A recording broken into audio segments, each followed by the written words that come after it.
The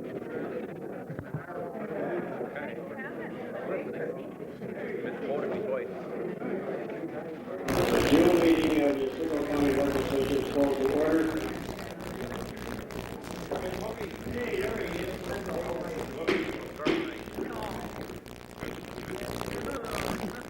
I'd like the clerk to call the roll, please.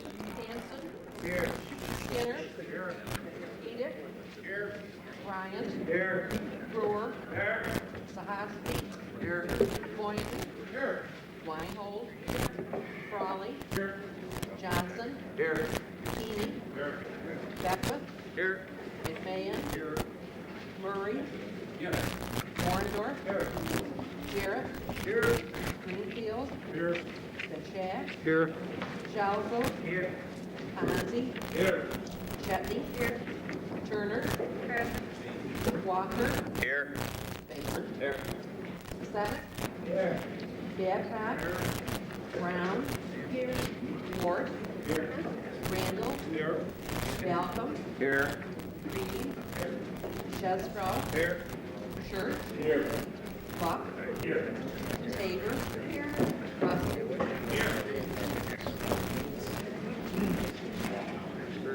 At this time, I will ask Legislator Ted Jarrett to lead us in the invitation and pledge allegiance.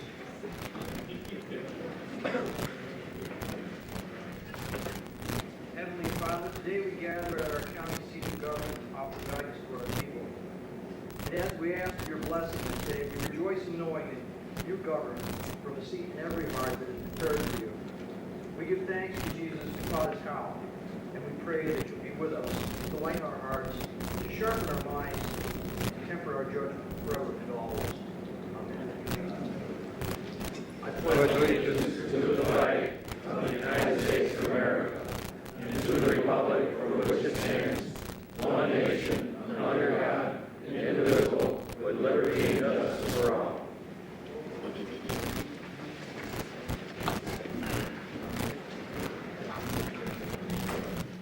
Would someone please make a motion to accept the minutes? So moved. Hold on. This is the minutes of the public hearing and the meeting of May 11th. So moved. Motion has been made by Legislator Walker. Seconded by Legislator Boynton. All in favor? Aye. Opposed? Motion is passed. At this time, I would like to announce that a special event is taking place. I think it's today. We have a member who's becoming a year older. Legislator McMahon, I believe, has had a birthday either today or recently, so I think it's appropriate that we sing happy birthday. Maybe he should lead us off. Happy birthday to you. Happy birthday to you. Happy birthday, dear Jim. Happy birthday to you. 50.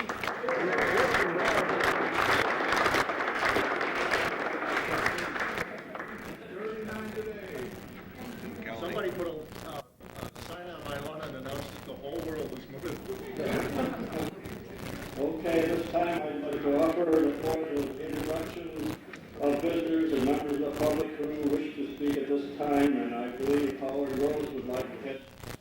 Did you want to say something? I don't know if this is the proper time to bring it up, but I think Marguerite had a birthday this last week too. We had to sing her happy birthday. Well, we better.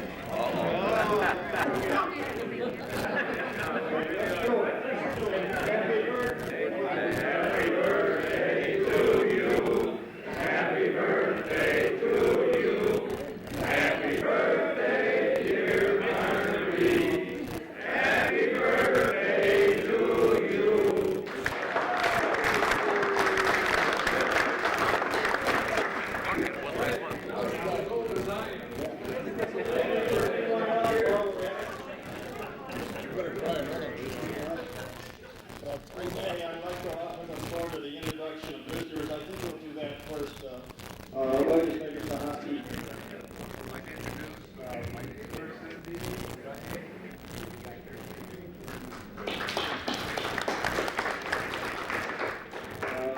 Legislator Buck. Chairman, I'd like to introduce Supervisor Howard Rose, County Level. Howard is the candidate, County Legislator.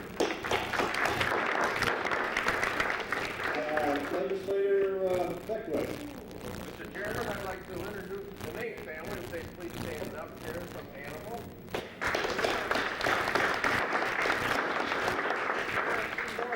Legislator Murray. Mr. Chairman, Hold on. they do this to me all the time.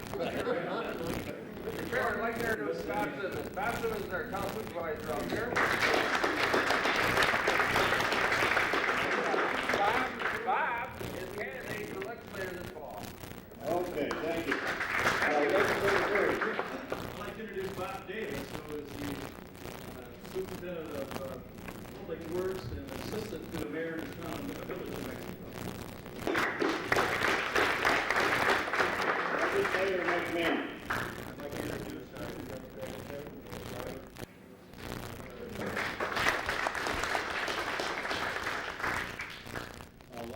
Jarrett.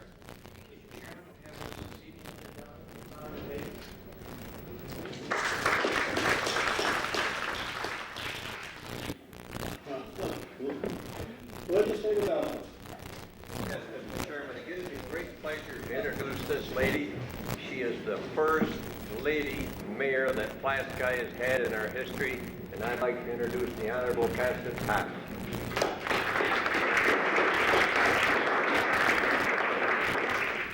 Legislator Central. I'd like to introduce Barbara Dix, the county historian, our town.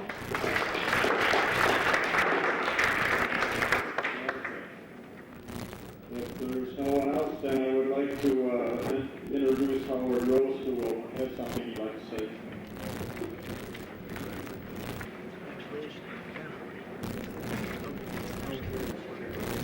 I'm here this evening because I'd like to put an end to a rumor that's been circulating that I believe many of the legislators have been hearing.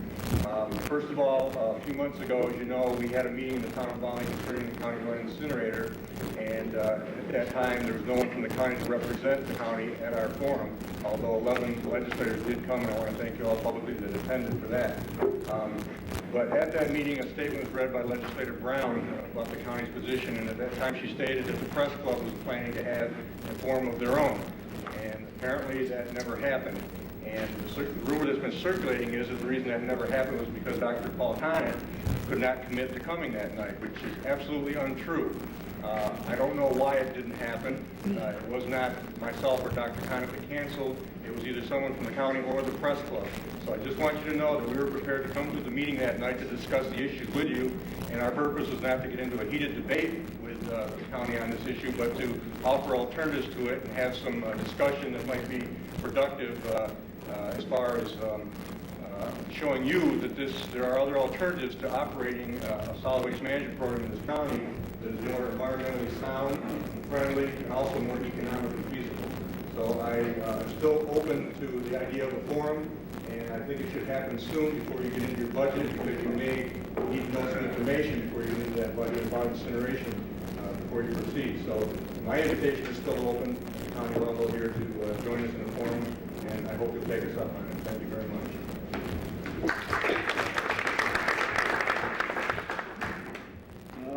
Anyone else? Cindy Gagnon.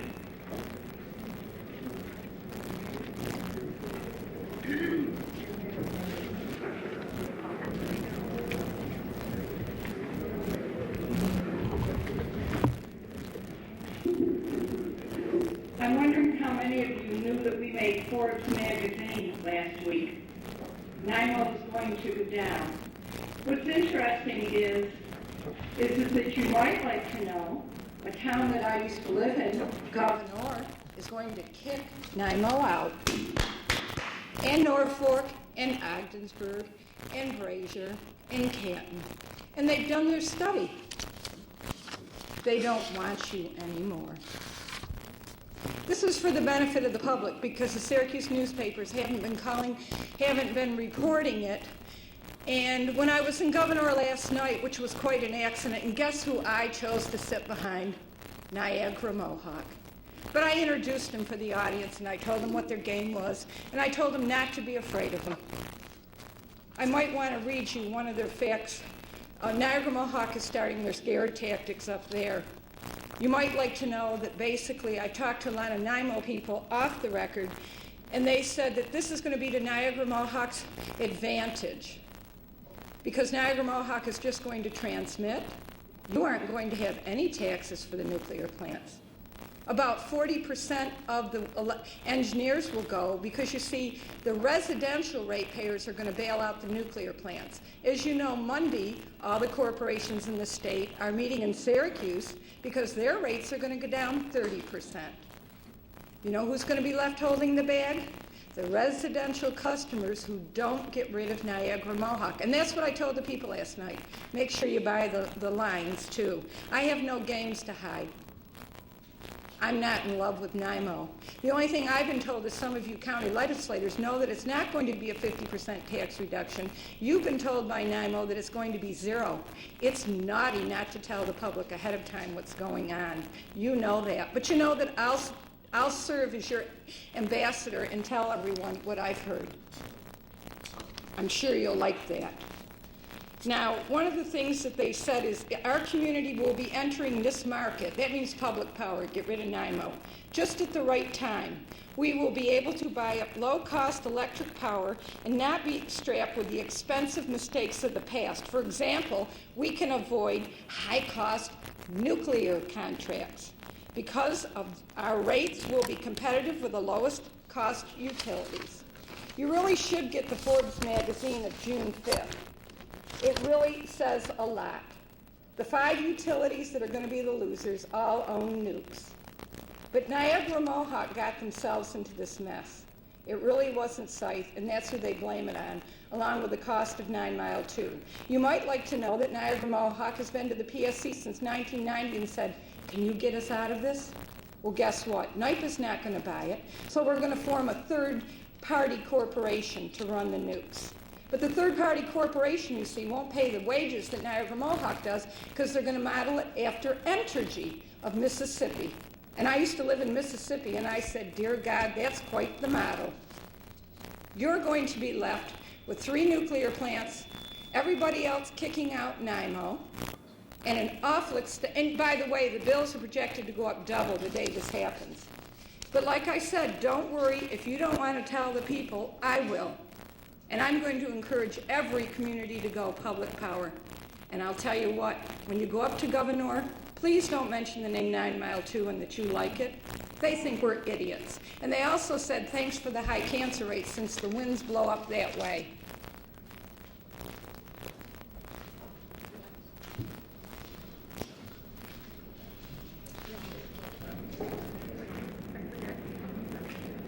Yeah, are you? Okay, I'd like to call on, we're going to have presentation of petitions, communication notices. I'd like to call on Legislator Boynton at this time for a presentation. Health Committee. Please come forward.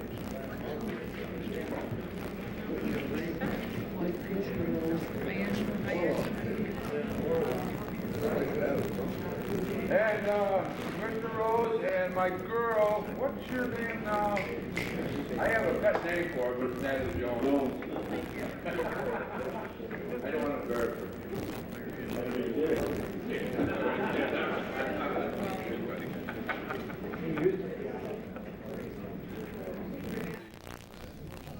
Ask Natalie to do a little bit of background on the best tasting drinking water contest. This is our 5th annual, and then we're going to do the presentation for the awards in terms of the winners.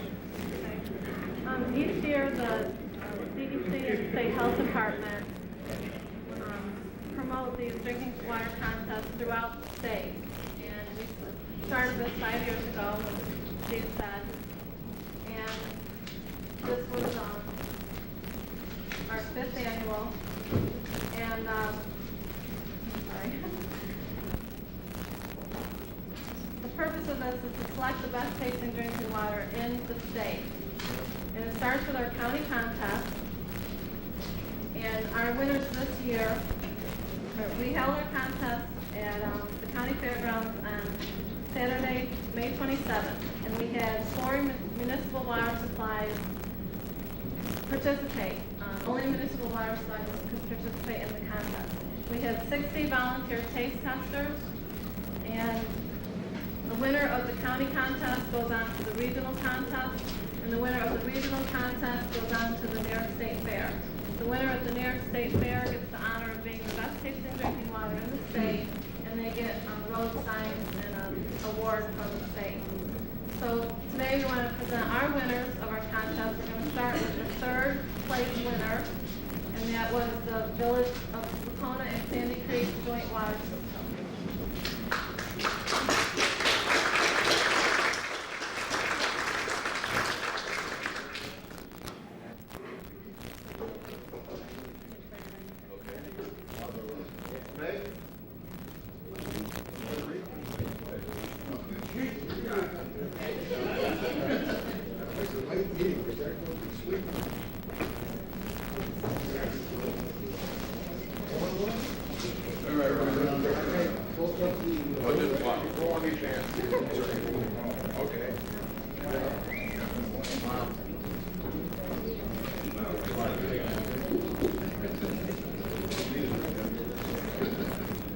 Legislator Sosky would like to say that. The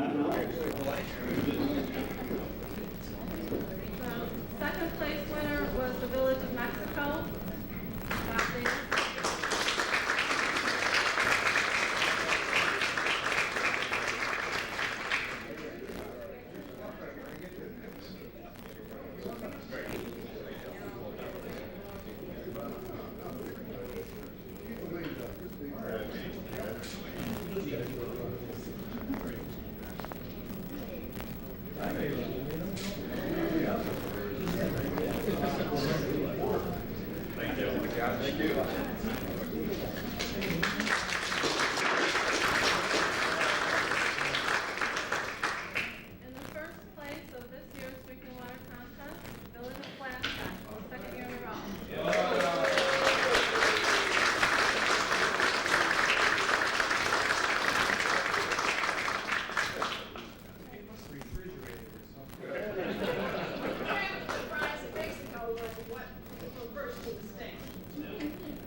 This time I would like to invite legislators Murray to the front of the list.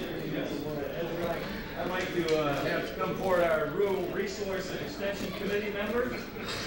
And I'd also like to say that this evening we have cheese and crackers back there. It's from one of our members, Legislator Brown, and Chocolate Works. I guess Legislator Ted Jarrett brings it quite often. We appreciate that. We have the award for the Rural Resources. Mr. Reed? I think there is something wrong with that. I'd also like to have come forward Keith Severson, who is the Dairy Cooperative Extension Agent from the Florida County Cooperative Extension in Mexico. And I'd like to have him bring up our dairy ambassador, our dairy princess, Abby DeMay, and also her father and mother, Sue and Ellen DeMay. Please come forward.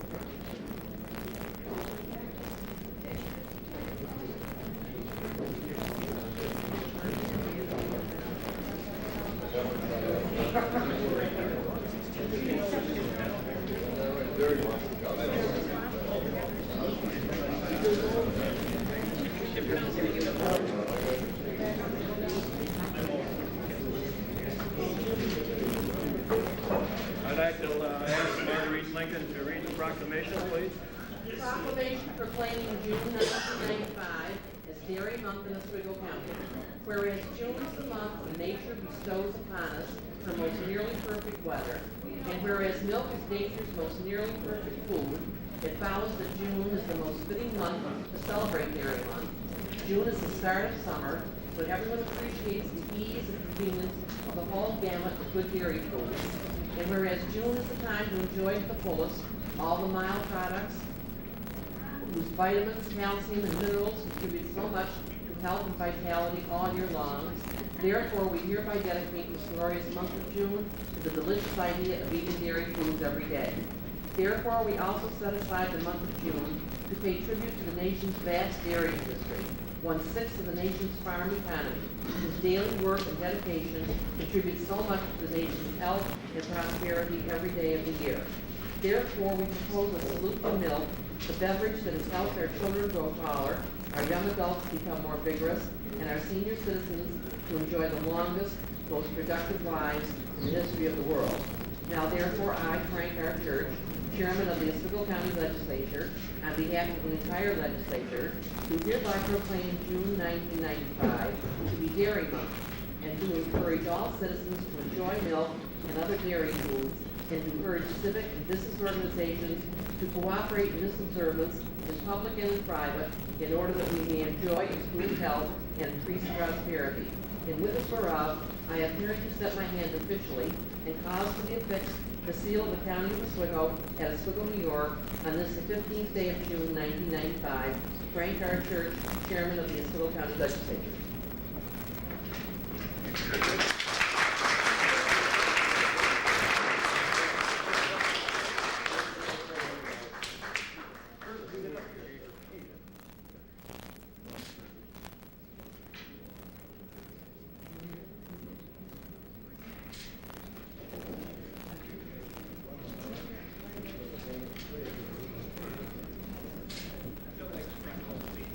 Hey, good to see you guys, Andy. Take it easy. How many of you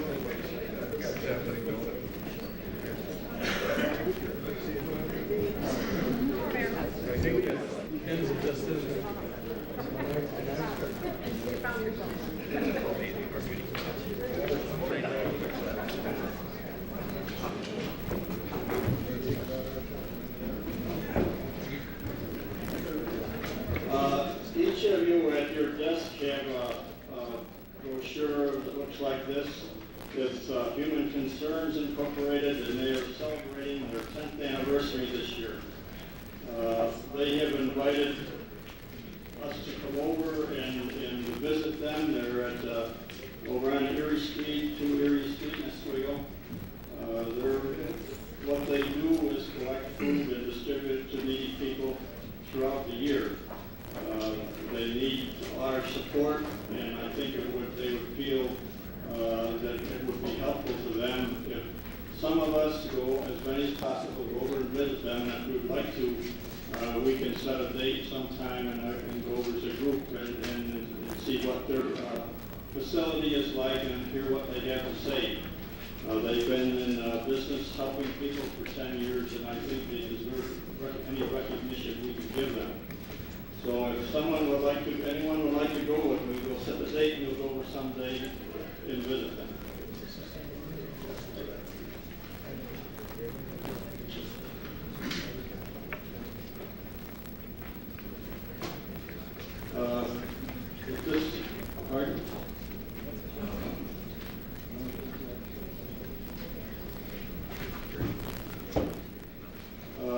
Under reports of town and county officials, I'd like to call on Legislator Ward, please, at this time.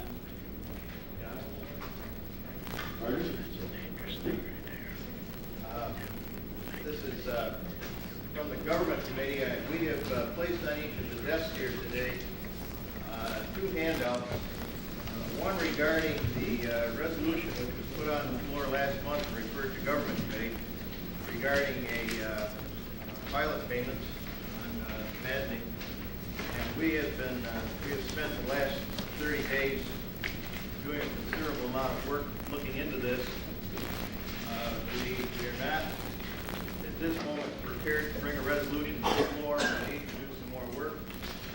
We have been contacting the state. Both Senator Wright and Senator Sullivan would like to come up and address the committee. They're trying to set that committee meeting up. We'll advise all of the legislators the date of the committee, so the meeting, so that anyone who desires to be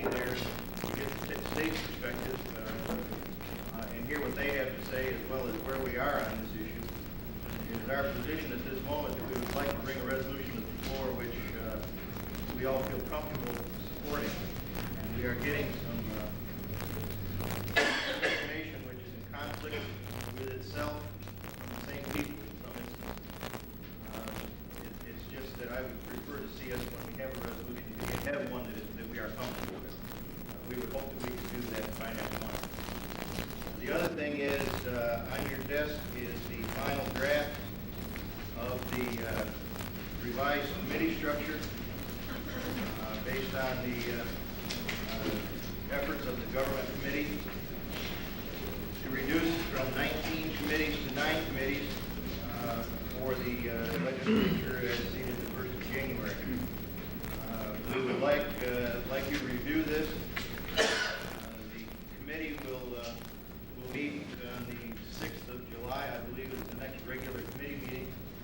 We would very much like to have everyone come or anyone come give us your input, because we would like to have a resolution on the floor at the July meeting to review and accept this proposal. Thank you, Legislator Watt. Also, I'd like to call on, Legislator Tate. I'd just like to say thank you to the General Government Committee and Carrie Dorsey. I've been doing back and forth talking to Carrie about some of the stuff with the NIPA, and I know that they've been working very hard. And I'm very pleased now that our Senator Jim Wright has decided to come down and review this. I had talked to him in Albany in March about this, and I'm glad that he's made a decision to come down along with Fran Sullivan. So thank you, appreciate that very much. Thank you. Legislator Murray. Yeah, I'd just like to second that sentiment. That it's nice to have these reports in front of us so we can keep up with what's going on with other committees of which we do not keep track of. And I also want to thank Legislative Ted Jarrett, Chairman of Ways and Means. Ted has put together through the budget analysis, Steve, some of the savings that we have saved this past year. And I was a little apprehensive. I was sort of doubting at one time, have we saved this much money? But he did present me with a list of things that are taking place or are going to be taking place. And I want to thank him for that in the committee. I also, on the second thought, I'd like to also ask about what's happened to the privatization of the airport, and also the what's going on with our car policy within the county. I know we got one report, and I haven't seen anything since, and I think it'd be a good idea if whoever's in charge of that, that chairman of that committee could come up and put something on our desk. Yes, the reports of special committees at the moment. Okay. They are ready. Legislator McMahon. Mr. Chairman, I'm very pleased that the Government Committee is taking charge of this issue with the Power Authority. And I know that we passed resolutions before, and we've talked about this, and there's many of us in here that are concerned about this issue. And we in the minority are willing to help in any way we can, because we know in Albany that it takes two to tango down there. And I think it's time that the Power Authority, we can work to try to bring some money back to Oswego County to help the taxpayers here, and we're willing to work with the Government Committee in this body. Thank you very much for your efforts. At this time, I will call on Legislator Crowley, who has something he would like to talk about. Well, Mr. Chairman, when I came back from the April meeting of the Central New York Regional Economic Development Council, I came to you with information that had to do with some hopeful good progress in our county. And I asked your cooperation to see that the proper people talk to 2 or 3 representatives that I asked to come and speak to you people.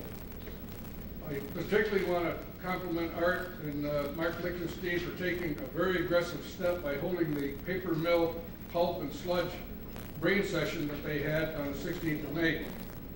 Oswego County, and especially the River Valley, at one time and up until the late 50s, was the major producer of paper and paper products. And now history may be repeated, or at least given the opportunity to encourage the revitalization of the paper industry in our county.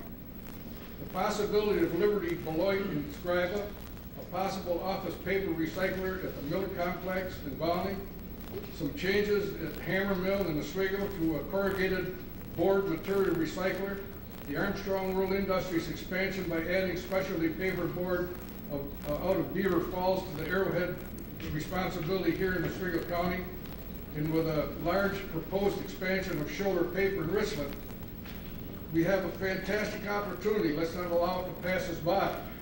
I understand that even with these mills were to pay the tipping fees to the county, our 60-year, the possibility of a 60-year landfill now becomes about a 10-year landfill, because we expect approximately 300,000 tons of byproduct. The landfill would never take it. We need only to encourage and seriously help and present these new businesses with some idea of how we can handle their industries. Our own Public Works Department could turn this waste material into a saleable product. The research done by this and Mark Lichtenstein's group under normal processing cost, that paper mill pulp sludge could replace coal. It could be used for mulch. It makes excellent animal bedding. Could make building insulation materials. And the raw materials now available, and with the addition of a proposed mill, would exceed 300,000 tons of waste that we got to process. This opportunity is similar to the very successful EARTH and the MEF that both are part of our outstanding recycling program. Oswego County has always been far ahead of most in the handling of solid waste and recyclable products. So let's add this new challenge to our past success and show new industry that we really and truly want them to come here. So let's not drop this ball. The thing is hot right now, and let's proceed and see what we can do with this thing. It was a good meeting, Art. I read the executive paper on it. It was very well, very well done. So let's keep it up. Thank you. I will carry that message to the next meeting with Regional Economic. Any other reports of County officials, legislature? I just want to make a comment. I want to thank Ed very much for his point very well made on the sludge situation. I think it's extremely important that we stand up and to give credit to our outstanding solid waste division. They certainly are a shining star out there for us, to give recognition to those that are doing such a fine job, looking into the future, working very hard on getting results for us. I think it's very important. Thank you. I think, along with Mark's working on this every day just about, and when they get the results as far, I think the industry's going to maybe take care of itself in this problem, and what help they need, we can give, we're going to give them, okay? And I think it's going to come out fine, and I think when they get the final results, you'll all get the message from the Public Works Committee or from Mark himself, and it won't take any time right now, but I know it's looking pretty good. But the point is, we're being cooperative. Oh yeah, definitely. And we're taking our time to look into it, and some entrepreneurs could make themselves a good bucket. That's correct. But we found out by drawing this group together that they can probably solve their own problems with the county. And it's better if the individuals do it, independent companies do it rather than the county. But we've taken the right step. Yes. Legislator Johnson. If it's appropriate, Mr. Chairman, I'd just like to make a comment here. Kind of a spin-off from Legislator Brawley's. I noticed on my desk, we have a letter from one Christine Rose. I'll just make a recommendation that perhaps the Public Works Committee could take a look at this letter and come back with a report on the feasibility of boxboard recycling, see if that could be done, and maybe report back to the full This is legislature. part of it, Russ. This Okay. I think Mark's already answered it. Haven't you, Mark, answered that to her? What's that? I'm sorry, Art, what? On the letter for Mrs. Rose, that you almost... Yeah, I sent a response to that, but it didn't get, it's probably in the mail because it just went out the other day. But what I basically told Mrs. Rose is that that's exactly what we're going to do. We're going to Madison County and we're going to Oneida, Herkimer County. They're doing it as well. There is a market for the material right now at $80 a ton. The only question we have is how long-standing that market is. And but Madison is doing a good job at it. We can keep track of it, so we'll come back to the legislature and recommend whether we do it or not, probably at the next meeting. Thank you. Are there any reports of special committees? Were you going to speak on a previous? No, on the car committee. Okay, Ron.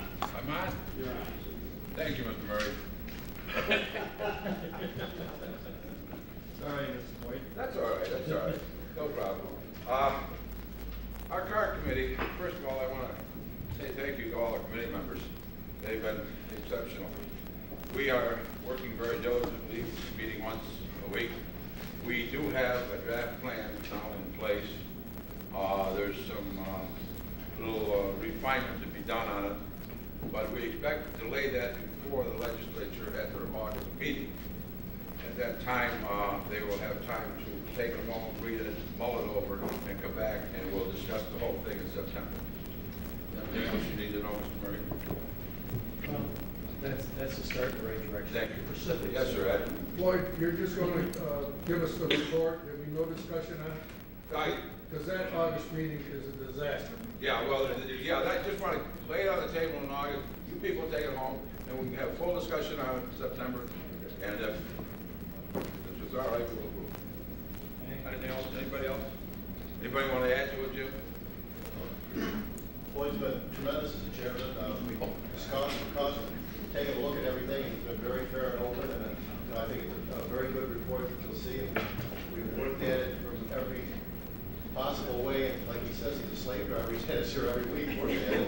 So we'll have it to you in August, and then hopefully in September we can discuss it and go down. Thank you. Legislator, take.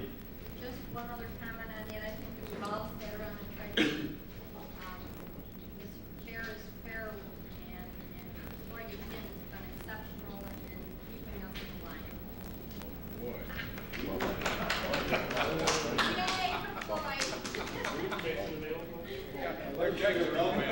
Yeah, I'd like to say something pertaining to the car committee. It has taken a long time, but in order to do justice and to be fair to our constituents as well as the employees themselves that are involved in this, it has to take this long to do the job properly.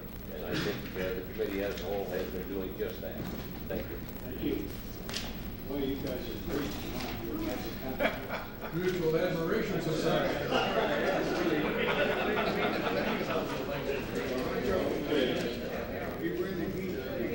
We get the report of something from the context.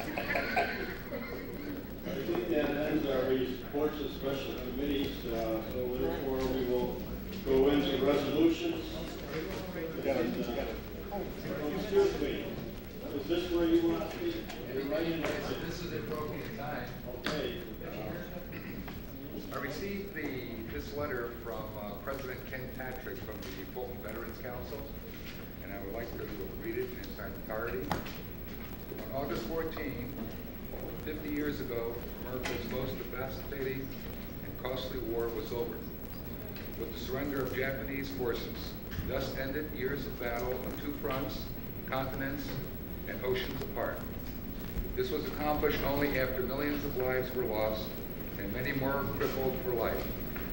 Truly our greatest tragedy and victory. As a 50-year remembrance to those fallen and others touched by this conflict, this council, working with the city, will erect a new monument. The monument will honor all branches of service. The monument is planned to be positioned in a small park by the War Memorial and Fulton Recreation Park for everyone to see and pay their respect. In order to accomplish our goal, it is essential that we solicit funds to help us attain a goal of $5,000. We would appreciate a donation to honor our veterans. It was their effort that has preserved our democracy.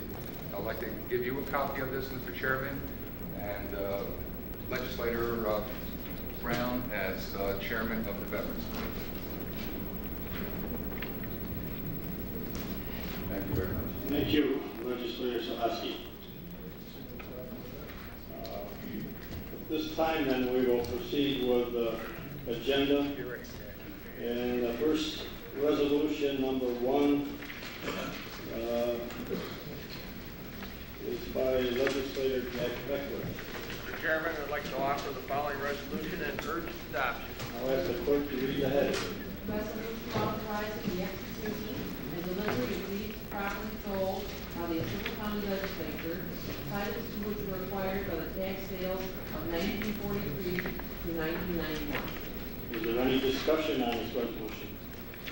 If not, all in favor? Aye. Opposed? Resolution is adopted.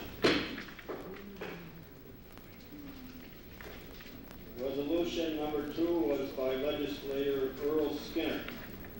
Mr. Chairman, I offer the following resolution. I move for adoption. Ask the clerk to read the heading. Resolution creating the position of corrections administrator for the sheriff's office. Is there any discussion on this resolution? Legislator Bateman.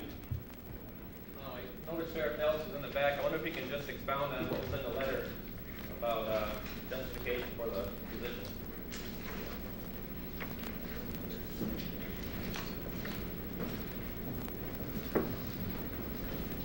This is a position that we started working on this new facility in 1988, I believe it was. Our consultant recommended, and we, during our studies, that we have a position of correction administrator. We worked on it right up through until 1991, and at that time we presented it to our committee, which passed it. We went to personnel, and it was turned down, I don't know, about 2 or 3 times. Just as you all know, this last year we moved into the facility. We, again, are trying to get this position. It's been recommended by our consultant again. Most correction facilities in the state of New York have a correction administrator, an assistant correction administrator, majors, captains, lieutenants, and sergeants. Our facility, we have 1 lieutenant. That's it.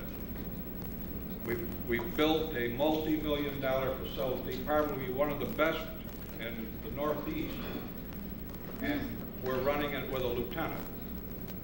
We need someone that's real skilled in corrections. This new facility, the ones that haven't been up to see it, should come up and see it now that it's in operation and see what goes on day to day. We've got to have someone there, not 24 hours a day because we couldn't afford to have an administrator there 24 hours a day, but we've got to have someone there at least during the day with hands on every day, 8 hours a day, to make sure that everything runs smooth. We do it now with a lieutenant, we do it now with the undersheriff, and we do it now with me, piecemeal. We can't spend all our time in the jail because we have another division that's in the criminal division. That's why we're asking for this position,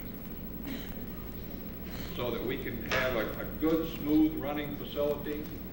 And if we spend millions to have this facility, why not run it right? Chairman? Yeah. If we approve this position, do you think that that's going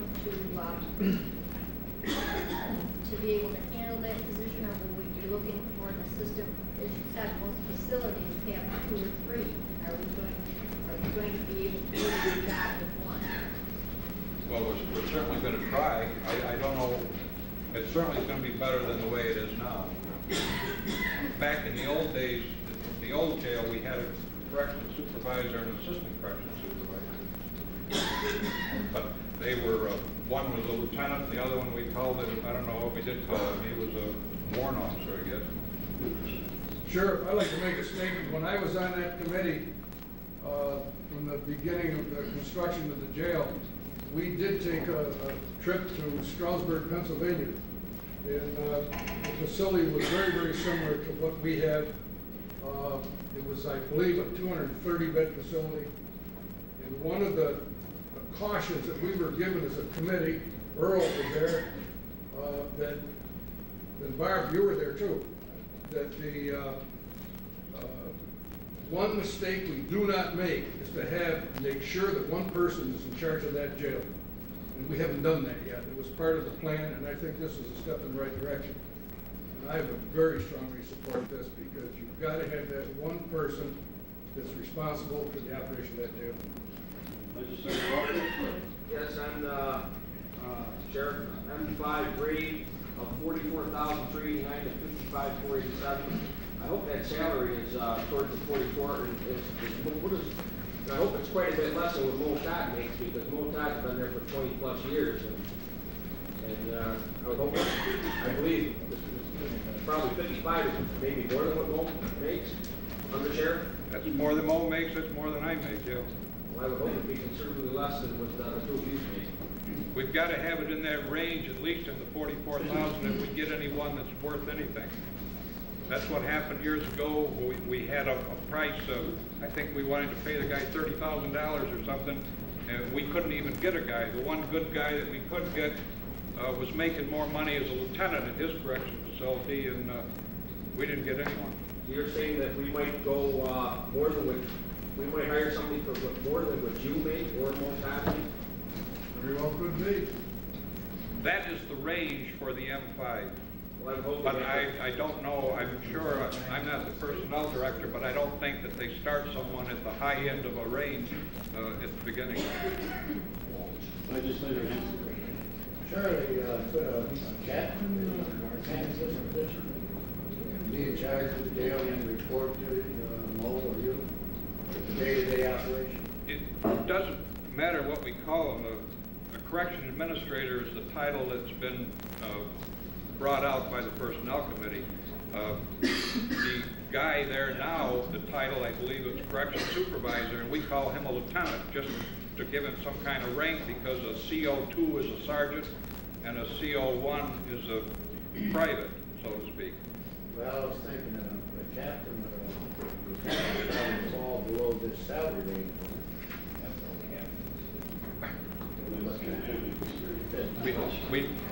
We don't have anything, we don't even have people that call, we call him a lieutenant ourselves to give him some kind of a rank, but his title is correction supervisor. Now, a correction administrator, if you want to call him a captain, we have no title of captain, so we can't have a salary range. There's nothing for him.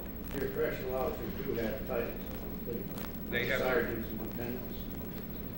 We have one lieutenant. We call him a lieutenant, but that's not his title. His title is correction supervisor. The sergeants are, the title is correction officer 2. Legislator Beckwith was the next one. Sheriff, you said that you need somebody with qualifications and experience. And this facility is different than the other facilities with other kinds of that I'm aware of. So wouldn't it make more sense to pull somebody that's been with the facility from the beginning, something that person is doing the job? It would if the person was capable of doing the job. Now, if he applies, we'll certainly look at him. And if he meets the qualifications that's for the correction administrator.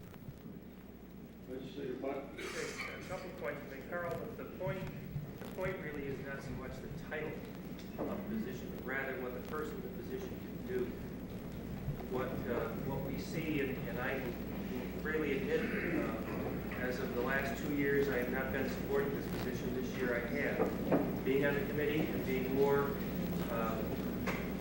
associated with what's going on, I see the need for an overseer, if you will, whatever you want to call the person, really immaterial. There are people out there, there are other facilities that do have the same or similar types that we have, as far as the electronics, as far as the variety of levels of incarceration. So there are people out there who have experience with facilities similar to ours. We really, in my mind, do need someone in there that has that overview.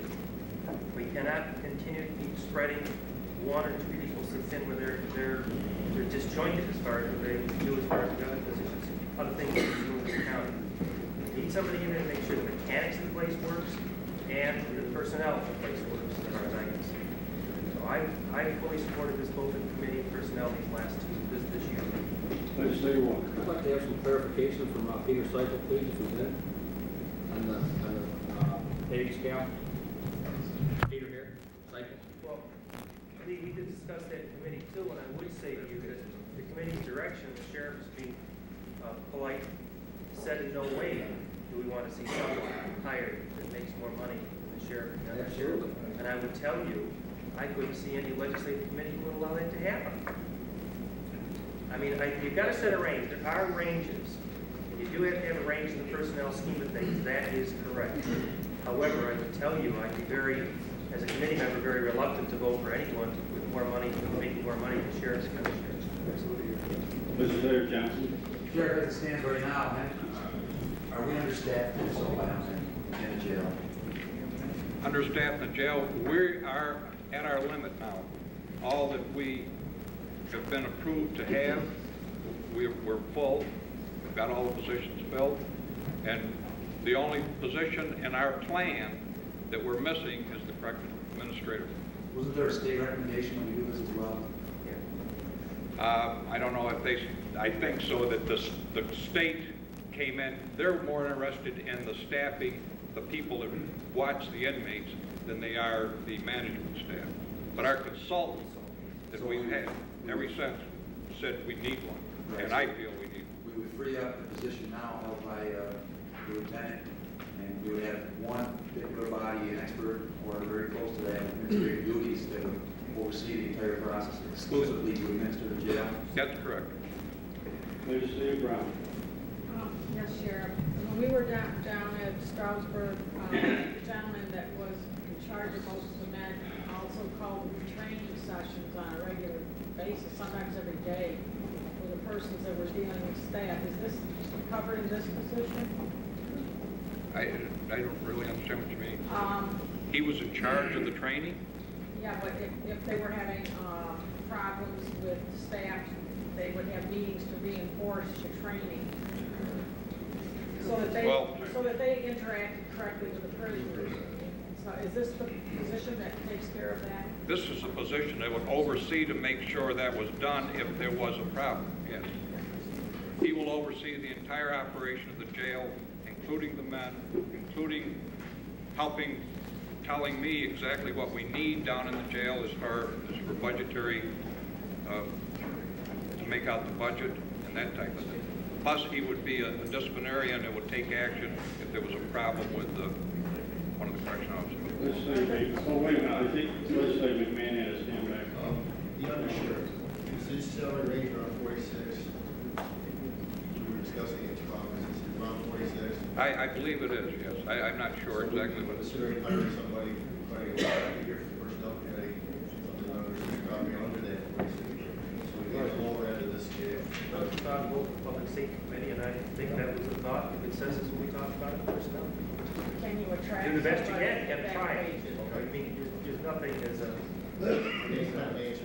Whereas that guy from Pennsylvania came up here shortly after we were there because we asked him to come up. He was single.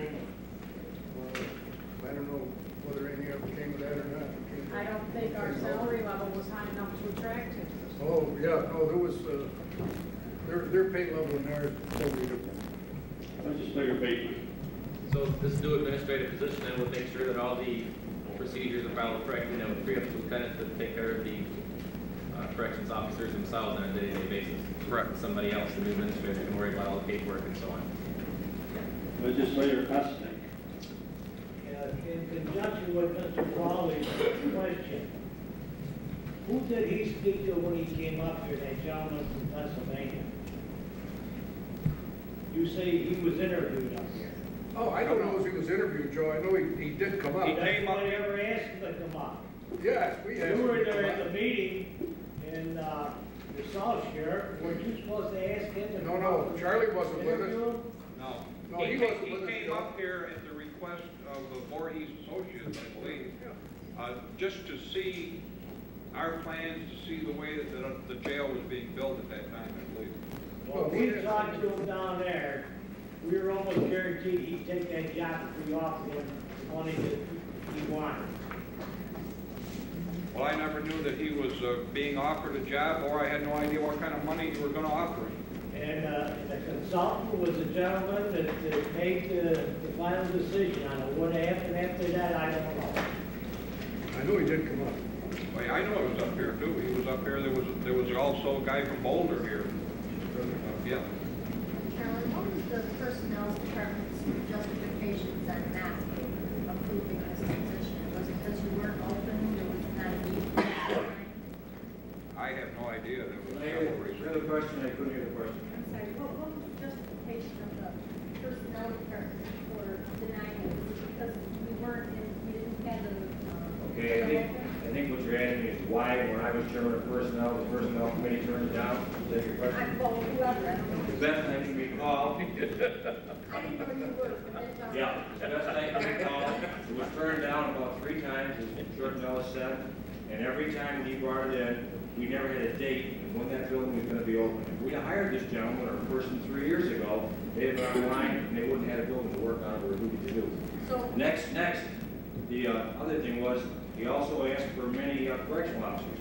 We didn't give them to them at that time, we gave them to them when they got time to train over the building. They would have been online for 3 years, and they didn't have any more prisoners to watch. We didn't just say no to any stuff, we looked at it for a long time. The personnel committee never talked with this gentleman in this other state we're talking about. I have no knowledge of it. Okay, so what you're saying is because they weren't open, but now it might be a different. Well, and lastly, we had a corrections supervisor the last time he was there. We always asked, was he in charge of running the jail? And they told us that he was, and the undersheriff was at that time. We wanted to see him go across the road in that brand new building and see if that man couldn't run that building. Take at it as well. I think I would agree with Sheriff Nellis if he was to ask the position. This is the time the building's open now. 3 years ago, the building wasn't open, and it wasn't the right time. That's the best I can recall. If anybody else with personnel remembers anything differently, they can speak up. Any legislator says, Charlie, you're basically asking for a position, but you're also asking for funds to pay for the position. Is that correct? So we're looking at next year $60,000 with benefits, health, retirement, so on, added to your budget to pay for the position. I'm not sure, I won't know until the end of this year whether I would have needed it or not. There may be enough money in the budget right now to take care of it. In the budget. Yep. any further discussion? Legislator Taylor. Do we have anyone that's in the sheriff's department that will be taking an early incentive program? No. For retirement? No. Legislator Bryant. Well, the last thing I'd like to add is if this position is approved, I certainly hope that it's a person with a background in corrections, not just a retired law enforcement officer. Any further discussion? If not, all in favor? Aye. Opposed? Yay. Resolution is passed. Who are the names? Bobby, Hanson and Chesbro, and Brian. Edie and Bryant. thank you very much. You'll be under me, Bob.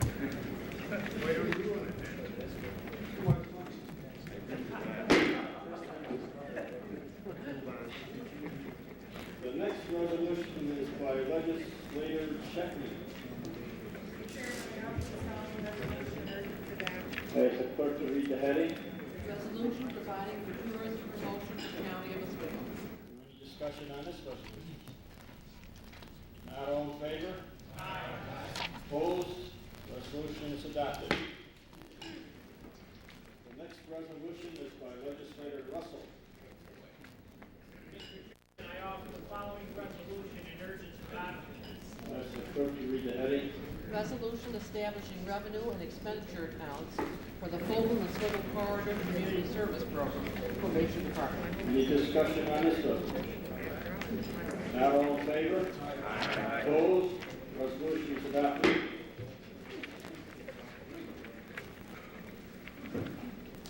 The next resolution is by Legislator Warrendorf. Chairman, I'll do the following resolution. Clerk, read the heading, please. A resolution authorizing the establishment of revenue and appropriation accounts for the Fair Housing Program. Is there any discussion on this resolution? Not all in favor? Aye. Opposed? Resolution is adopted. The next resolution is by Legislator Sahaski. Mr. Chairman, I offer this following resolution and ask for its adoption. Ask the clerk to read the heading. Resolution authorizing increase in mortgage tax allowances for necessary and reasonable expenses in county clerk's office. Any discussion on Legislator McMahon? I would urge my fellow legislators to consider and pass this. This will not cost those that apply for mortgage tax any money.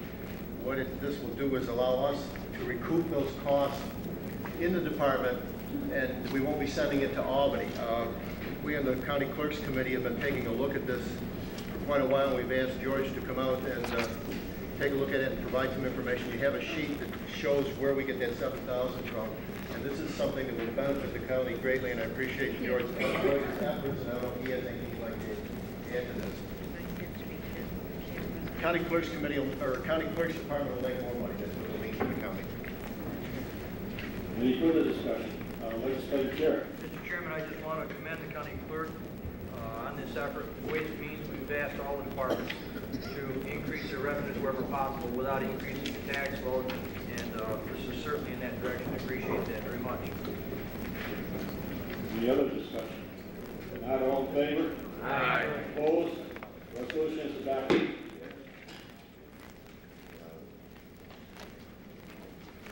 Resolution number 7 is by legislators Babcock and Jarrett. Chairman, I offer the resolution urging adoption. Ask the clerk to read the heading, please. Resolution establishing capital project number 34, Records Retention Center. Any discussion on this legislator Russell? Well, see, on the advisory board for this records management, I would like the legislators to hear a little presentation from George Williams and his staff on what this is all about. Should I come up, George? Well, I think everybody can hear it. I have a couple people and some other people that's on the Records Advisory Board with us, kind of to speak to the condition of our records. We have taken some pictures back here, and I think on your desk you have some pictures. They're in black and white, and these are in color, and they're a little bit better. It's really to show you the condition of our records, and quite honestly, there's some of them that are the archival records, which have to permanently be kept and never can be thrown away. Back in 1987, the state legislature passed a records program. Each county was mandated to, or each municipality was mandated to appoint a records officer. This legislature appointed me, and we've been working on it for the last 4 or 5 years, kind of creeping along, and finally, with the urging of a number of the legislators on the floor here today, they've asked us to put this package together, and we have.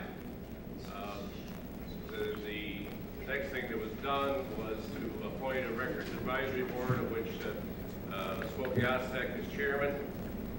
There are some other legislators on it, and there are some department heads that are on it. At the same time, the Buildings and Grounds Committee went on a little search for a place that would house, could be our record center, and they are recommending the old sheriff's complex, at least a portion of it. And that's where I think this resolution is asking it to be placed, along with a capital project to get it up and off the ground. I have Barb Diggs here, who's the county historian, who now is heading up the records division in my department. Barb, do you want to just say a few words?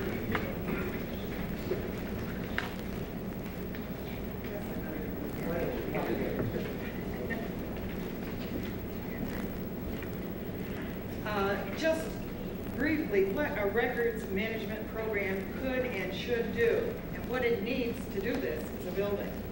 It can encourage the creation of records that contain accurate, complete, and usable information. It can ensure that information is recorded and maintained as efficiently as possible. It can discourage the creation of unnecessary records, minimize the workload on staff who are responsible for filing, maintaining, and retrieving records, provide information quickly and easily when needed by government officials and the general public, and that's probably number one. Ensure the periodic, systematic, and legal destruction of records that have no further administrative, legal, fiscal, historical, or other research value, and identify, preserve, and encourage the use of records with enduring value for historical and other research. And these are your records, our records, the public's records, and they're very important. You need them when you want to know something about your background, about how something came up. The public needs them, lawyers need them, abstractors need them, and we need a place to keep these. The important thing is, go ahead. Just a question, George. What is the difference between a record that we can microfilm and destroy the originals, and what we need to keep? What do we need to get microfilm? The general answer is that anything that was created prior to 1910 is archival, can never be thrown away. There are some other records that are, for example, records that are produced in the treasurer's office, in the county clerk's office, probation office, DSS, some of those can never be thrown away. Then there are inactive records which will eventually be purged and can be thrown away. And then there are records that are being used, not every day, but from time to time, that can also be stored in the record center and can be retrieved. In case in point is up to DSS, and Fran is here, and I think she would be willing to explain to you what her problems are out there right now. Up until 2 years ago, they were filming and microfilming a lot of their records, and it just got overwhelming, and now they're just kind of stumbling over while they're in new building. Fran, do you want to? I think it's a matter of storage and space as well as maintaining the records. We have probably 175 to 200 file cabinets records, and we have some records that we have to maintain until the youngest child in the case is 28. So it creates a significant space issue for us. We also have to have records that are acceptable to the courts and acceptable for audits, and that was part of our microfilming problem. It's also having records kept or microfilmed that are readable and usable for audits and courts. Legislator Walker. Yes, after this project's done, I don't know if I should be referring this question to you, George, but when it's all said and done, are we going to have to hire more staff to run this building? We're going to have to hire more people? I presently have 1.5, maybe 2 people total in the records area. Sure, you're going to have more people, but there's ways of getting them and getting them funded. Through grants? I sat on the Buildings and Grounds Committee and after listening to George, yes, underneath it. After listening to the proposal and we walked around and took a look at the building, one thing that we did discuss was the fact that this did not have to be done all at one time. The amount of money that we have in here in the building here now, we start with our archives, I believe we talked about, and then George applying for the grants, this could be done in increments where it wouldn't come all at one time out of the general fund. We could basically maybe even do most of it through grants as opposed to general fund money. I would hope that maybe we would pass this. Legislator Russell. Mr. Chairman, I urge the adoption of this. We're dealing with some very significant historical records that we ourselves and our children will want to review in the future. This is something that once this is set up and effectively put into operation, our school children will be able to research their heritage. They'll be able to utilize these records on a daily basis. Field trips will be established to do that. I think that's something that the clerk's office has always been willing to work with on there. This is something that's been needed for decades in this county. We have not been able to do this. We've got records that are being destroyed simply because they're not stored properly on here. And again, I'd like to urge the adoption of this. Legislator Huston. There's no further questions. I'd like to move the question. So second that. Motion's made, second moved. All in favor? Aye. Opposed? Resolution is adopted. The next resolution is by Legislator Brewer. We vote on moving the question or vote on the resolution? I didn't hear you. Vote on the resolution or vote on moving the question? Sorry. Okay, we'll start over then. We had a I think motion to... No, in all fairness to Smokies, because we go through this again and again, if you say, I move the question, that means you have to vote on it. If you just say, I'd like to call the question, that means unless there's no objection, you go right to the vote. So if you say call the question, you don't have to have a vote on it. Unless somebody objects, and then you do something. So I think his intent was I just said to the latter. call the question, yeah. That's right. The next resolution, number 8, is by Legislator Brewer. I offer resolution, there is action. Yes, the clerk can read the heading. Resolution authorizing expenditure from capital reserve project number 22, reconstruction of bridges. Any discussion on this resolution? Legislator McMahon. I wondered if Mr. Brewer could explain this. We heard it in Ways and Means, and we did have some questions in our caucus, so I somebody explain why we're doing this.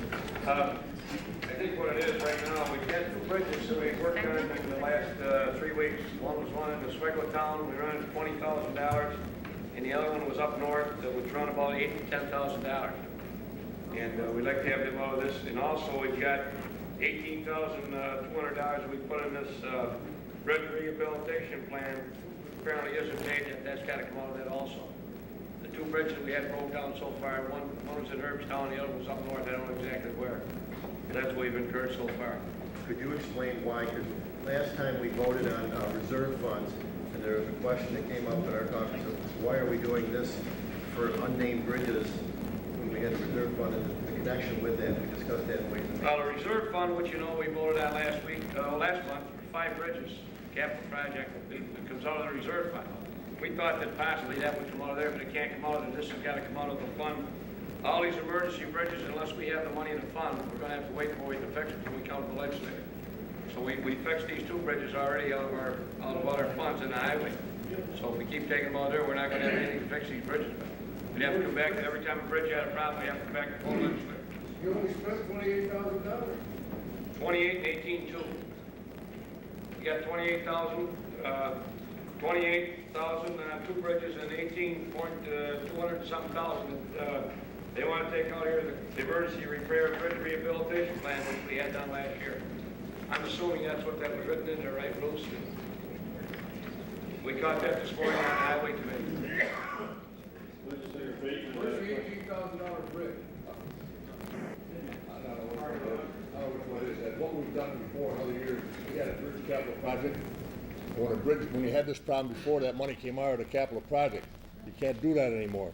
We put the money in the reserve fund, all the money, in order to. I did that. Okay, well, I didn't do it. I mean, you voted on it. I didn't vote on it.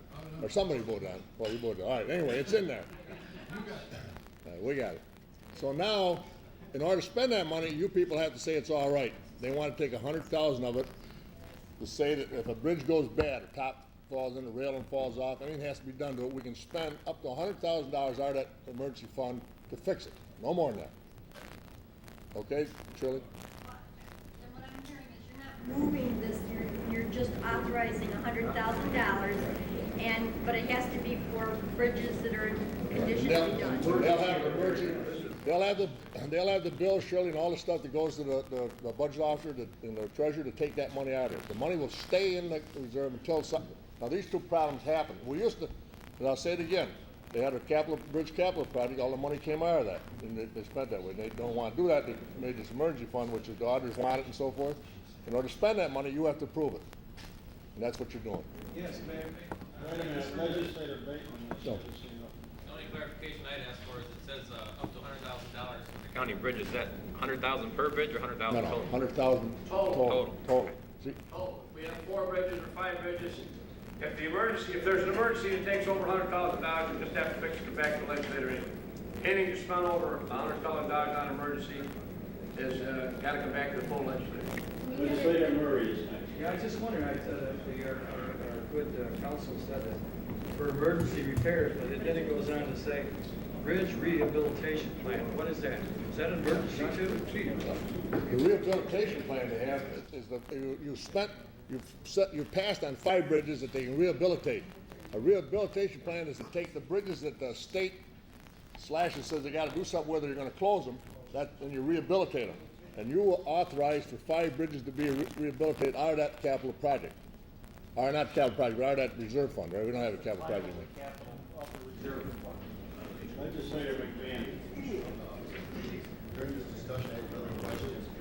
Once we start talking about this $100,000, okay? Let's say we use it all up on certain bridges. Are we going to come back and ask us again for another $100,000? Or is this a revolving, once we set up the 100, once you use out, you put back in, or how does that work? You got to come back. Every time you move money, you authorize money coming out of it. Doug Hart ran it through, or Doug, I want to make sure Doug's over here. what I'm saying is correct. When this is a capital reserve fund. In order to spend money out of capital reserve, you gotta come to the floor of the legislature. This resolution just authorizes $100,000, the maximum of $100,000 to be expended out of that capital reserve fund for emergency bridge repairs. If there's no repairs the rest of the year, there's no money comes out. If it's more than 100, and they want to spend it out of that reserve fund, we've got to come back and pass another resolution for an additional amount of money above that $100,000. What did we do in the past? We had a capital, In the past, it came out of capital funds that pays all the bridge funds. Is that right? yes. Now we can't touch the bridge out of this reserve fund. Legislator Hanson. Well, I don't have a problem with this, but I just want to remind the legislature that when this was talked about last month, putting them into reserves, some legislators were concerned about a catastrophe and not being able to get the money out. And at that time, it was explained that if we had a problem, catastrophe, you didn't have to have an emergency meeting. Bridges or whatever would be fixed, and the money could be transferred at the next meeting. That's what we're doing. Like I say, I don't have a problem with this, but it seems like now we're transferring it ahead of time. This isn't even a catastrophe. It would be a catastrophe. These have already, some of the work has already been done, if not all the work on these two bridges, is that correct? Yes, that's correct. So, this is to More than that. replenish what's been paid. Small amount of money. Okay, but it's a catastrophe to the people that live in those areas, because you had to close, on County Route 20, you had to close that bridge, and I forgot which ones, you have to close 2 bridges, okay? Close them. So it makes a difference to the school buses, it makes a difference to the people that are traveling them roads when you close the bridge. They went ahead and fixed them. And this is only giving you authorization to spend up to $100,000, fix anything like that, keep them open. If you go over that, you gotta come back to this legislature and get some more I authorization. guess what I meant, supposing one of our major bridges went out, you know, a $2 million bridge. Oh, then you gotta come back to the legislature and get that. We'd have to have Call the a question. meeting. Call the question. Call the question. Martin? I'd like to maybe amend this to say aggregate and that would take care of all of it. It doesn't have to be amended, it says total spend up to $100,000. Okay, the question has been posed. Right, somebody can object, that's why you move it. If somebody objects, then you could say move it, but you test the waters. All we're doing is testing the waters. Try it one more time. It's $1 million, $1 million what, on the $1 million, it's 2? Close to $2 million, though, I can't remember the exact. So, fine, that answers my question. Thank you. Okay, all in favor? Aye. Opposed? Resolution is adopted. Next resolution, number 9, is by legislator Boynton. Clerk will read the heading. Resolution authorizing budgetary modification, Health Department. Any discussion on this resolution? Not all in favor? Aye. Opposed? Resolution is adopted. Resolution number 10 is by legislator Boynton. Clerk will read the heading. Resolution authorizing budgetary modification, Health Department. Any discussion on this resolution? Not all in favor? Aye. Opposed? Resolution is adopted. Resolution number 11 is by legislator Boynton. Chairman, I offer the following resolution, urgently adopted. Clerk will please read the heading. Resolution authorizing budgetary modification, Health Department. Any discussion on this resolution? Not all in favor? Aye. Opposed? Resolution is adopted.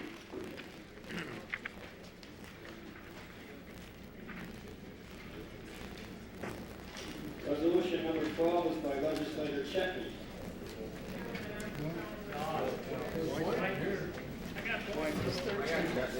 I got number 12. Which one are you? 12. Chet. I got 12. I got 12. It's Chet. number 12 by Helen Chetney. Yeah.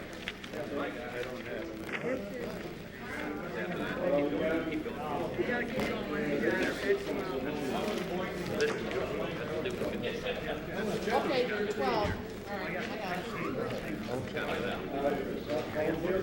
One of them, yeah, right. Legislator Chetney. Where's she?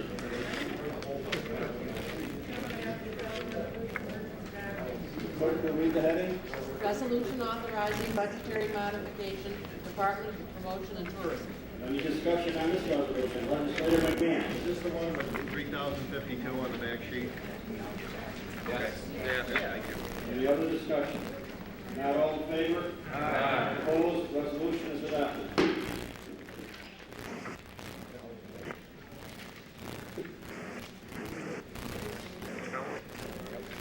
The next resolution, number 13, is by Legislator Chetney.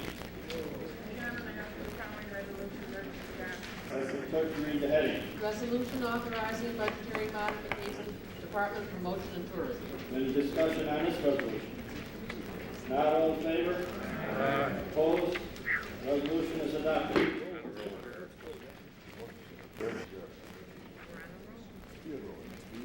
The next resolution is by Legislator Theodore Jarrett. Chairman, I present the following resolution before it's adopted. I'll ask the clerk to read the heading. Resolution authorizing budgetary modification, Treasurer's Office. Any discussion on this resolution? Not all in favor? Opposed? The resolution is adopted. Roll then. Again on opposition. Just a statement, Mr. Chairman, some of our mail package just had a duplicate resolution on the EI mental health grant on there, so that's where the confusion in our package. So just a duplicate. Okay. All in favor of this resolution? Aye. Opposed? Resolution is adopted.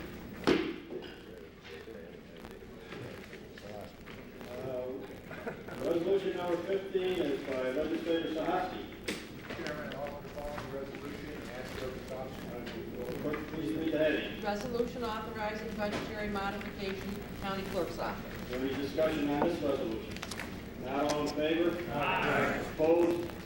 Resolution is adopted. The next resolution is number... That's the last resolution. Yeah, but I have to waive, I'd like to ask to waive the rules to consider an additional resolution that I think is on your desk. Did anybody not get a copy of an additional resolution?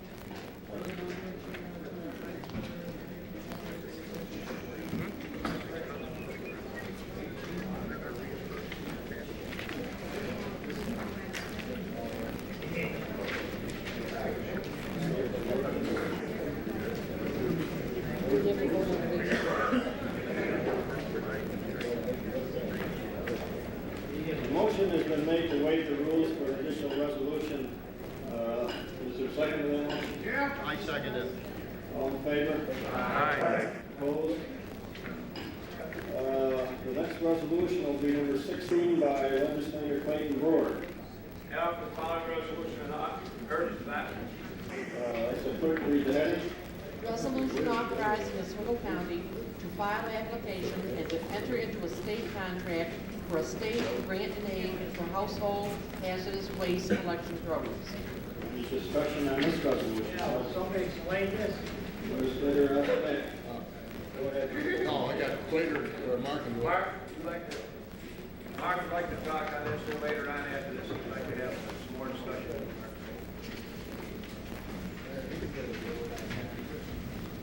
On your desk also is a memo, very small type. I apologize for that, but I can get it to fit on one page that way. So that relates to this resolution. This resolution, we just, I guess since the state budget passed, we just got a notice today that there is a new grant program at the state to partially pay for household hazardous waste events. But the interesting thing is that it's also a reimbursement grant. So if you remember, our last events were in 1993, and in this memo, I think it says they cost us a total of $184,000.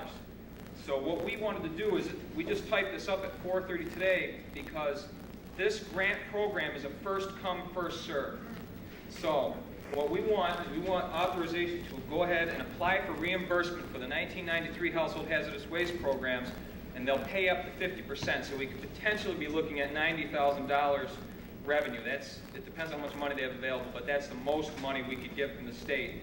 And I have a feeling that if we pass this resolution and I plop this in the mail tomorrow, that we'd probably be the first in line in Albany for the money. So that's basically what this resolution is, and it's not typed officially like you usually get it, but that's why it was kind of a last minute thing.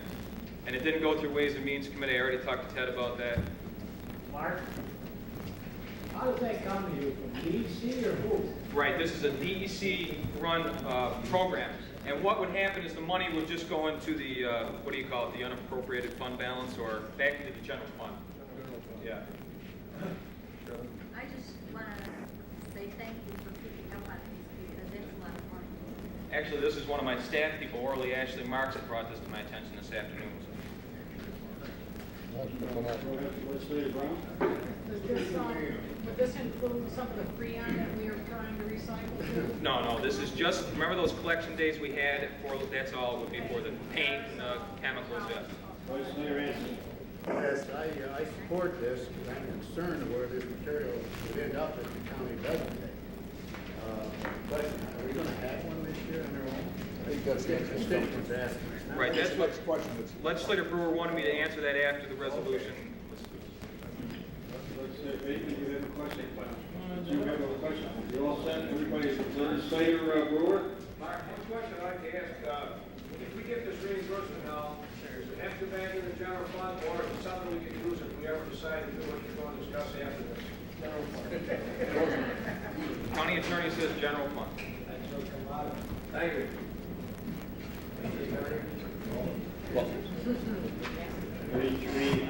Are we anticipating having a hazardous? I suppose they Okay, is there any further discussion? Pardon? Okay, all in favor? Aye. Opposed? Resolution's adopted.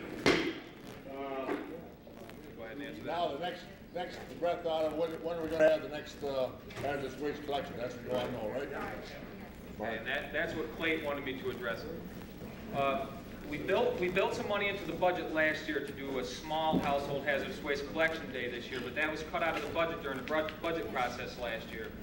But the committee still authorized me to go ahead and go out and get some quotes from companies that perform the household hazardous waste day. We have to have independent companies come in, and we did that.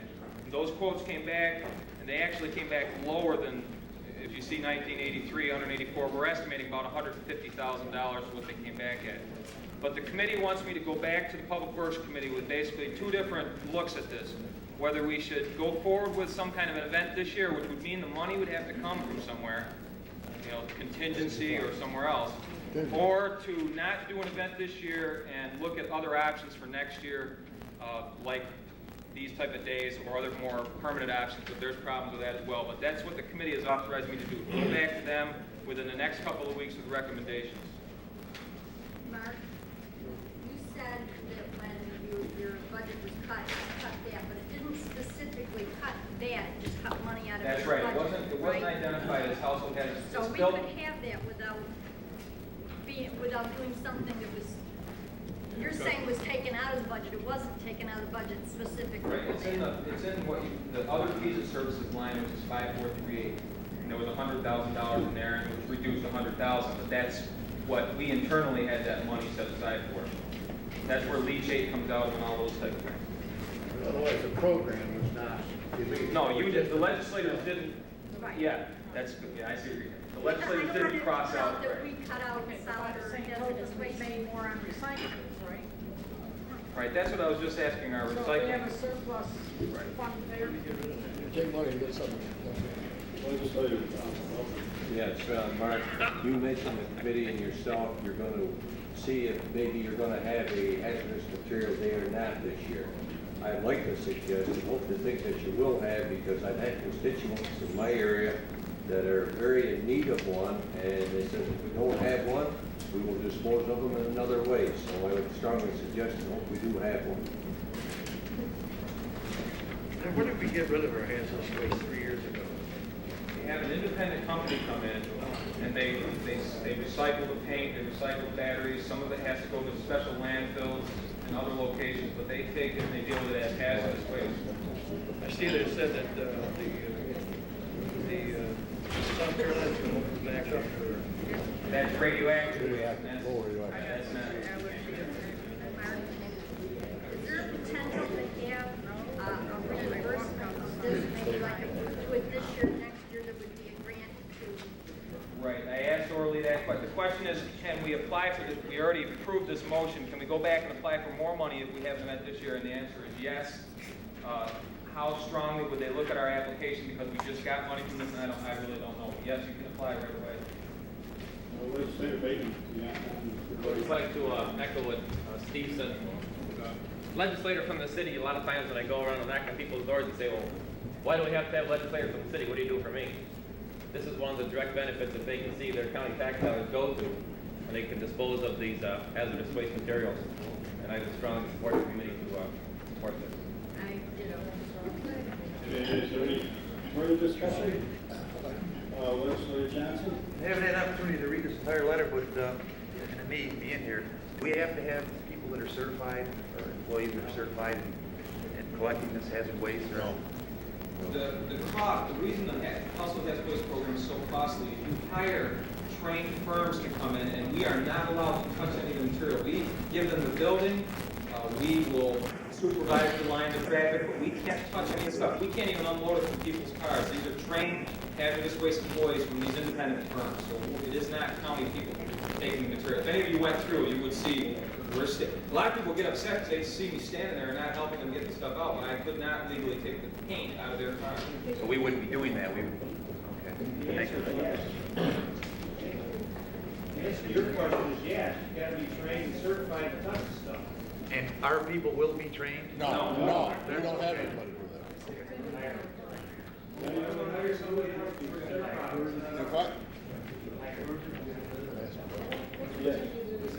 For speediness, am I hearing that the legislators would take the necessary amount of money out of the contingency fund to have a hazardous waste cleanup day? Yes. I mean, we could tell the Highway Public Works Committee to go forth with that then, and it would, you know, I know if there's money anyplace else, it ends up in the balance anyway, but, so we can take it out of there and get moving. Is that the idea? You don't want it just hanging around the county, and you don't know what they're gonna do with it. I understand that. I have no problem with it. Legislator Shell. Why can't we do that right now? We got 36 legislators here, why can't we vote on it? I don't know. Why do we have to This go is a anywhere else? resolution to vote on, right here. Authorize spending up to $150,000 for hazardous waste. Hazardous waste? I'll make a motion that we spend up to $150,000 for hazardous waste. I think, again, I think it would be inappropriate because Clay has already pledged that they're looking at this matter. I think if you want a straw vote of sentiment, just from the group to give you some sense of direction, but not to put it on the floor, because at this point in time, you come in with a resolution. But you can ask for a straw vote, Clay, if you want right now. That's what I was going to ask Mark for a straw vote, because the Highway Committee's been concerned about this now for several months. So if Mark can get a straw vote here without any problems, we'll take it back to Highway immediately, we can come back. I think you'll have a resolution. It takes quite a while to plan this thing, doesn't it? But you should have a We're gonna postpone it a month when you got everybody here. Why don't we recess for 5 minutes and let them vote? Legislator Bryant. We have a motion, and I'd like to second the motion. Motion has been made and seconded to have a hazardous waste cleanup. We have to set a date. I would recommend that this motion be sent to tabled and sent, that we vote the table, send it to the appropriate committee. It's not going to lose any time because I think we're now serving as a committee in the whole, and we don't know exactly how they're going to play this thing out. And I would rather let the committee do that than to jump. Yes, if you say sentimentally we want a hazardous waste cleanup day, we'll do it. But to just do this on the spur of the moment, you're immediately becoming a committee of the whole again. I second the motion. All right. Yes, thank you. Motion has been seconded. All in favor? Aye. Opposed? Opposed. Please raise your hand opposed. Roll call vote. Roll call vote. Voting on the motion or the table? Table. Send the committee. Table is sent to the committee. Hanson, No. Skinner, Edick, No. Bryant, No. Brewer, Yes. Zahaski, No. Boynton, Yes. Weinhold, Frawley, Yes. Johnson, Mr. Chairman, I feel like I just walked into the romper room here because I'm befuddled as to what's happening here. I like this idea, but I'm gonna vote yes to table it. We need to look into this further. The table non-debatable. Keeney, Yes. Beckwith, Yes. McMahon, No. Murray, Yes. Warndorf, Jarrett, Yes. Greenfield, No. Benchak, Yes. Shalfo, No. Hansi, Yes. Chetney, Turner, Yes. Walker, No. Bateman, No. Sedick, Yes. Babcock, Brown, Ward, Randall, Yes. Malcolm, Yes. Reed, Chesbro, No. Church, Yes. Buck, No. Tabor, Russell. Yeah.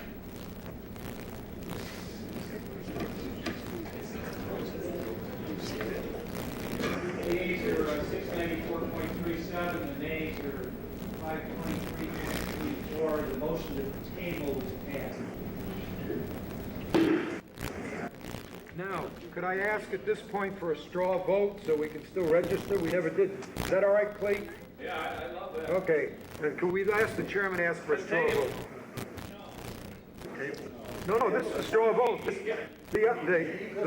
The motion was made before to go right ahead and authorize it.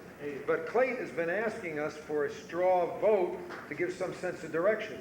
Now, I would definitely, I'm like you were before, I wanted, but I want the same thing. I want to have the hazardous waste cleanup. And so all I'm saying is to give them some sense of direction, just a quick straw vote, yes or no. That's all. Everybody in favor, does somebody else want to? Just say. Legislator Water? Just like I heard, speaking for the Highway Committee, we've been dealing with this matter for about 4 months. Mark, as of today, said that he will have a proposal for us in the next couple of weeks. We can come back in a couple of weeks, we'll have the numbers, the straw vote is meaningless. I would suggest we get on about our business and wait for the facts in 2 weeks. There you have it. All right. I'd like to ask Bruce, does a motion take 2/3 or majority vote? It wasn't a motion, it was just. Well, it's a motion to take. Just a majority. It's back to committee. Mr. Chairman, I move that we move into executive session for purposes of negotiation. Unless there are other announcements. I'll second that. If there are other announcements first, go ahead. Like a recess for 5 minutes. We need a longer recess than that. This will only take a second. We haven't voted on this yet, so. I don't want to be, I have a quick question while Mark is still here. You know, we discussed a year ago concerning the sludge situation at Bristol, or not at Bristol Hill. And we were supposed to have NIMO come back and talk to us. And I understand now that they're going to start sending the sludge back to Bristol Hill. Is this? That's not true. It is not true. They're not ready to start sending. No, they're not gonna send us in. Now,